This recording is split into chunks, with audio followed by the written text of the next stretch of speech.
അസ്സലാമു അലൈക്കും വറഹ്മത്തുള്ളാഹി തആല വബറകാത്ത്. അങ്ങനെ അമ്മായി സഫമോളോട് എന്തിനാ നീ പേടിക്കുന്നത്? എന്തിനാ മോളെ പേടിക്കുന്നത്? നീ പറയേ, എന്താടി പറ. വള എന്തായി? അമ്മായി, ഞാൻ ഉമ്മാനോട് പോലും പറഞ്ഞില്ല, ഉമ്മ കണ്ടിട്ടുമില്ല കേട്ടോ. വള അർജുൻ വാങ്ങിയതാ, പഠിച്ചോനെ. എന്നിട്ടോ അതെവിടെയെന്നാ പറഞ്ഞ്? എന്നോട് പറഞ്ഞില്ല, എനിക്കറിയില്ല. പിന്നെ എന്തായി മോളെ? ഇതിങ്ങനെ വിടാൻ പറ്റൂല. 1.5 പവനോളം ഇല്ലേ മോളെ ഇത്? ആ വള പഠിച്ചോനെ എന്തുമാനം പൈസ കൊടുത്തിട്ടാണ് അത് വാങ്ങിയത്. വിറ്റിട്ടുണ്ടാവുമോ? ഇനിയിപ്പോൾ അവനോടിത് കിട്ടുമോ? കേസ് കൊടുക്കേണ്ടി വരുമോ? എനിക്കറിയില്ല അമ്മായി, അതാണ് എനിക്ക് പേടി. എൻ്റെ ഉമ്മാനെ പേടിക്കണ്ട. ഇനിയിപ്പോൾ പേടിച്ചിട്ടൊന്നും കാര്യമില്ലല്ലോ. എന്നാലും അമ്മായി മനസ്സാകുമോ നോക്കത്. എനിക്ക് പേടി. ഇതൊക്കെ എനിക്ക് എന്തിനാ പേടിക്കണം? പഠിച്ചോൻ കാക്കട്ടെ. ഓരോ ഇടങ്ങേറുണ്ടാക്കി വെച്ചാണ്ട്. പഠിച്ചോനെ. സഫമോളെ, ഇനി ടെൻഷൻ അടിച്ച് നിൽക്കല്ലേ. ഇനി ഏതൊരു പെൺകുട്ടികളും ചിന്തിക്കേണ്ട കാര്യമാണ്. ഇങ്ങനെ ഇറങ്ങിപ്പോകുമ്പോൾ നമ്മുടെ സ്വർണവും മറ്റുമെല്ലാം അവരെടുക്കും. അവരുടെ ആവശ്യം കഴിഞ്ഞാൽ അവർക്ക് വേണ്ടി വരില്ല. അപ്പോഴേക്കും പലതും നമുക്ക് നഷ്ടമാവുകയും ചെയ്യും. ഒരു മക്കൾക്കും സഫമോളെ പോലുള്ളൊരു വിധി വരാതിരിക്കട്ടെ. അങ്ങനെ സഫമോളോട് അമ്മായി, എടി മോളെ, ഇജ്ജ് എവിടെ? ഞാൻ ഇവിടെ ഉണ്ട് അമ്മായി. മോളെ, നമുക്കൊന്ന് പുറത്തു പോയാലോ? അമ്മായി, എനിക്ക് അതിനൊന്നും മൂടില്ല അമ്മായി. വാ, എൻ്റെ മൂടൊക്കെ ഞാൻ ശരിയാക്കി തരാം. പോര്. നമുക്ക് ഉമ്മമ്മനോടൊന്ന് ചോദിച്ചോക്കെ എന്താണാവോ പറയുക. ഞാൻ പോരണോ അമ്മായി? നല്ല കഥ. നിന്നെ കൊണ്ടുപോകാനാ മോളെ ഞാൻ വിചാരിച്ചത്. എടിജിപ്പോൾ വന്നപ്പോൾ നോക്കിയാൽ മക്കൾക്ക് എന്തോ ഒരു സന്തോഷം അറിയോ. ഐറ്റങ്ങൾക്ക് ആരും വരാനില്ലല്ലോ. നിന്നെ കണ്ടപ്പോൾ മോള് പറയാട്ടോ, എനിക്ക് ഇനിയില്ലേ ഉമ്മ സഫ താത്തന്നെ പറഞ്ഞയക്കണ്ട കേട്ടോ. പാവല്ലേ അമ്മായി മക്കളെ മോളെ കെട്ടിപ്പിടിച്ച് ഉമ്മ കൊടുത്തിട്ടാ. നമുക്ക് പോകാട്ടോ, നമുക്ക് ബീച്ചിക്ക് പോകാട്ടോ. താത്ത പോരുന്നുണ്ട് കേട്ടോ. നിൽക്ക്, ഞാൻ ഉമ്മാനോടൊന്ന് ചോദിക്കട്ടെടി. ഉമ്മ, ഞങ്ങളൊന്ന് ബീച്ചിൽ പോയി വരാട്ടോ. ഉമ്മ പോരുന്നോ? ഇല്ല കുട്ടി, എനിക്ക് പൂതിയൊക്കെ ഉണ്ടായിനി. എനിക്ക് കാലുവേദനയൊക്കെ ആയിട്ട് നടക്കാൻ കഴിയില്ലല്ലോ. അതാ നിങ്ങൾ പോരിട്ടോ. ഉമ്മ, അവൾക്ക് സന്തോഷമായിക്കോട്ടെ എന്ന് വിചാരിച്ചിട്ടാട്ടോ ഉമ്മ. മക്കളെ നല്ലോണം നോക്കണം കേട്ടോ. ഉമ്മ, ഞാൻ നോക്കും. അങ്ങനെ അവർക്ക് അമ്മായിയുടെ വാക്കുകൾ കേൾക്കുമ്പോൾ മനസ്സിൽ ചെറിയൊരു ആശ്വാസം തോന്നി. അങ്ങനെ അവർ വീട്ടിൽ നിന്നും ഇറങ്ങി ബീച്ചിലെത്തി.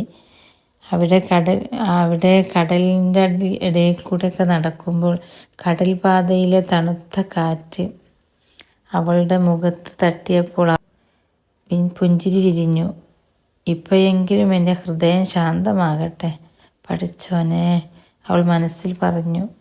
തിരമാലകളുടെ ശബ്ദത്തിലേക്ക് നോക്കി നടന്നു.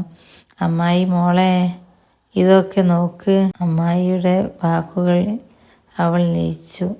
സഫമോൾ ശാന്തമായി കടലിലേക്ക് നോക്കി. വെള്ളം പൊങ്ങി വരികയും വീണ്ടും പിന്നിലേക്ക് പാഞ്ഞു പോവുകയും ചെയ്യുന്ന തിരകൾ. പക്ഷേ നീന്താൻ പഠിപ്പിച്ചാൽ അത് നമ്മെ മുന്നോട്ട് കൊണ്ടുപോകും. മനസ്സിലായ മോളെ? അമ്മായി. സഫമോള് അമ്മായിയുടെ മുഖത്തേക്ക് നോക്കി. അമ്മായിയുടെ തിളങ്ങുന്ന കണ്ണുകൾ അവളിൽ ഒരു സന്തോഷം തന്നു. എൻ്റെ ഉമ്മയെപ്പോലെയല്ല അമ്മായി. ഉമ്മാനെ പറഞ്ഞിട്ടും കാര്യമില്ല, ഞാൻ ചെയ്തതും തെറ്റ് തന്നെ. എന്നാലും അമ്മായി, വേദനകൾക്കിടയിലും പ്രതീക്ഷയുടെ വിളക്കുപോലെ തോന്നി. കടലിൻ്റെ ശബ്ദത്തിൽ അവളുടെ അർജുനുമായുള്ള ഓർമ്മകൾ വെട്ടിമിന്നുന്നു. എനിക്ക് സ്വന്തം വഴിയാ അമ്മായി. അതുതന്നെ മോളെ, ജീവിതത്തിലെ ഏറ്റവും വലിയ യാത്ര അതുതന്നെ. കടപ്പുറത്തേക്ക് നോക്കൂ, കാണൂ. അത്രയും ദൂരം അവിടേക്കാണ് നിനക്കും പോകേണ്ടത്. ഭയക്കാതെ വിശ്വാസത്തോടെ. അങ്ങനെ സഫമോൾ. സൂര്യൻ കടലിൽ അസ്തമിക്കുമ്പോൾ ആകാശം ചുവപ്പിൽ മാഞ്ഞു. സഫമോൾ മണലിൽ എഴുതി, ഒരു പുതിയ തുടക്കം. തിരമാലകൾ വന്ന് മായ്ച്ചു കളയുന്നുണ്ടെങ്കിലും അവളുടെ മനസ്സിൽ അത് പതിഞ്ഞു നിന്ന്. അങ്ങനെ വീട്ടിൽ അങ്ങനെ വീട്ടിൽ ഉമ്മമ്മ എന്താ പഠിച്ചോനെ കുട്ടികൾ വരാത്തത്, വിളിച്ചു നോക്കാനും കഴിയൂല എനിക്ക്, വേഗം ഇങ്ങോട്ട് വന്നാൽ മതിയായിരുന്നു. ഉമ്മ പ്രാർത്ഥിച്ചു കൊണ്ടേയിരുന്നു. അപ്പോൾ അതാ മക്കൾ ഉമ്മ ഉമ്മ ഉമ്മ ഉറങ്ങിയോ? ഇല്ല മക്കളെ, ഉമ്മമ്മക്ക് അങ്ങനെ ഒന്നും ഉറങ്ങാൻ പറ്റുമോ? എൻ്റെ മക്കൾ വരാതെ ഉമ്മമ്മ ഉറങ്ങുമോ? പാശോനെ, മക്കളെടെ? നിങ്ങൾക്ക് ഐസ്ക്രീം വാങ്ങിയിട്ടുണ്ട് ഉമ്മമ്മ? വേണ്ട കുട്ടികളെ, എനിക്ക് ഐസ്ക്രീമൊന്നും വേണ്ടല്ലോ. വേണം, ഉമ്മമ്മ തിന്നണം കേട്ടോ, ഉമ്മമ്മ തിന്നണം. സഫമോൾ ഇത് ഉമ്മമ്മ തിന്നും, ഉമ്മമ്മക്കത് ഞാൻ തിന്നിച്ചും. ഇതാ ഉമ്മ, പഠിച്ചോനെ, എൻ്റെ കുട്ടികൾ ഇതാ. മക്കളെ ഭക്ഷണം കഴിച്ചോ നിങ്ങളാ? ഉമ്മ ഞങ്ങൾ കഴിച്ചു. ഉമ്മ കഴിച്ചോ? ഞാൻ വൈകുന്നേരം കഴിച്ചിനി. ഇനി ഉമ്മ അങ്ങനെ കഴിക്കൂല, എനിക്കത് ശീലമായി മക്കളെ. എത്ര വർഷമായി എന്നറിയോ? അതാ ഉമ്മ നല്ലത്. അങ്ങനെ അവർ കിടക്കുകയാണ് കേട്ടോ മക്കള്. ഞാൻ സഫ താത്തൻ്റെ അടുത്താട്ടമ്മ കിടക്കണേ, ഞാൻ താത്തൻ്റെ അടുത്താണ് കിടക്കണത്. വാ മോളെ ഇങ്ങോട്ട് വാ, ഞാൻ ഉറക്കിത്തരാം. അവൾ ഉറക്കുന്നതിൻ്റെ ഇടയിൽ ഓരോന്ന് ആലോചിക്കായിട്ടോ. എൻ്റെ വളയുടെ കാര്യം ഉമ്മ അറിഞ്ഞാൽ എന്താ പറയുക? അവളുടെ കണ്ണുകൾ വീണ്ടും നിറഞ്ഞു. അപ്പോൾ മോൾ, താത്ത എന്തിനാ കരയുന്നു താത്ത? ഹേ അതല്ല മോളെ, താത്ത ഉമ്മച്ചിനെ ആലോചിച്ചിട്ടേ. ഞങ്ങളൊക്കെ ഇല്ലേ താത്ത, നിങ്ങൾ കരയരുതട്ടോ. അങ്ങനെ അവർ ഫ്രണ്ട് ജസ്ലീനൊക്കെ വിളിക്കുകയാണ്. ഹലോ എടി ജസ്ലി, എന്തായി വർത്താനം? നല്ലതന്നെ. എവിടെ? എൻ്റെ ഒരു വർത്താനം ഇല്ല കേട്ടോ. എന്തായടി അർജുന്? അതൊന്നും പറയണ്ടടി. ഇതറിഞ്ഞപ്പോൾ ഉമ്മ എന്നെ തല്ലാതിരിക്കൊടി. എന്താ ചെയ്തത്? നിൻ്റെ ഉമ്മ ആയിട്ട് എൻ്റെ ഉമ്മറ്റായിക്കൊണ്ടിരുന്നെങ്കിലേ സാരമില്ല. ഏതായാലും അതല്ലടി പൊന്നെ. എന്താടി? ഹേ അതൊന്നുമല്ല. ഞാൻ എൻ്റെ വള ഓൻ വാങ്ങി എനിക്ക് തന്നില്ല. ഇനി എന്താ കാട്ടുക? ഓൻ്റെ നമ്പറുണ്ടോ നിൻ്റെ അടുത്ത്? നീ ഒന്ന് ചോദിക്കുമോടി മോളെ? എനിക്കത് കിട്ടുമോ? എനിക്കറിയില്ലടി. എന്താ പറയുന്നത്? ഓക്കെ എന്നാൽ ശരിട്ടാ. അങ്ങനെ ജെസ്സിയിലെ ഫോൺ എടുത്തു. അർജുനൻ്റെ നമ്പർ തിരയുകയാണ് കേട്ടോ.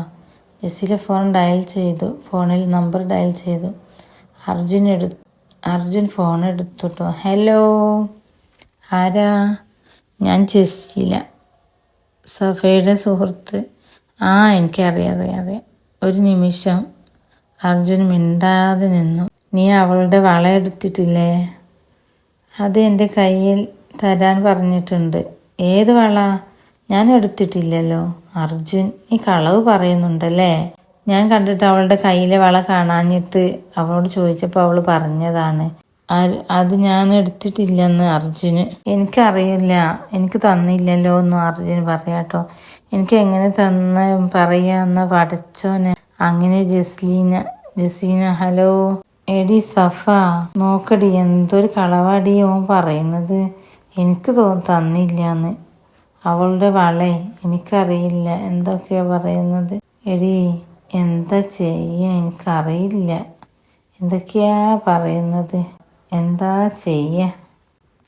എന്നാ ശരി കേട്ടോ, ഞാൻ പിന്നെ വിളിക്കണ്ടിട്ടടി. ഇതിൻ്റെ ബാക്കി ഭാഗം നാളെ കാണാം. അസ്സലാമു അലൈക്കും വറഹ്മത്തുള്ളാഹി തആല വബറകാതുഹു.